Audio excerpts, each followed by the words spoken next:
Mga kapatid, dito naman tayo, Sek, ano? Ngayon punta muna tayo para ma-relax tayo. Magbe-break muna ba ako or diretso na tayo sa ating fast talk? Dire-diretso na tayo, ha? Para ma-relax naman po tayo, mga kapatid. Natapos na tayo dun sa mga maiinit, seryosong usapan. Dito naman po tayo sa mabilisang tanungan at sagutan. Sagutin lamang po ng mabilis ang mga ibabato kong tanong sa inyo, Sek. Ayan, don't worry. Pwedeng mag-explain pero kaunti lang, ha? Okay. Kaunti lamang po. Okay. Una, ayan, simulan natin ating fast talk. Ano ang paborito mong oras ng trabaho? Umaga o gabi? Umaga.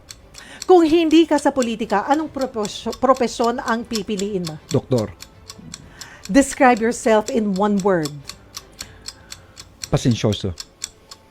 Saan ka nakakahanap ng inspirasyon sa araw-araw? Sa anak ko at sa nanay kong kasama ng ating Panginoon.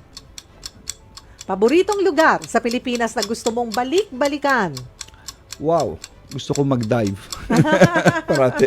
Ako parang hindi na. Parang matatagalan yan. Yeah. Matatagalan yan. Sek. Yeah.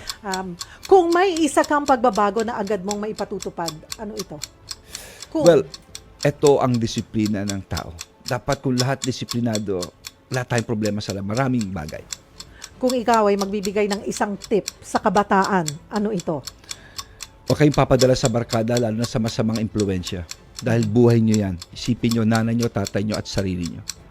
Paboritong comfort food kapag stressed ka? Nako, potato chips. Ay, naku, pareho tayo, Sek! Pareho tayo. Pero paano mo napapanatiling fit ka? You're 62 years Yeah. old. Every No? day, I run every day, I box once a week. Kahit na Boxing ganito ako. ng kahirap ang schedule mo? Kaya naman, basta may oras lang, maski 1 hour. Ayun. Yeah. Ano ang mas mahalaga para sa'yo? Trabaho o pamilya? Pamilya ay parating importante. Ano ang mas mahirap? Ang magplano o ang magpatupad? Magplano. Mga kapatid, wag po kayong bibitaw. Magbabalik pa rin po ang programang Sagot Kita, Aplikante Serye.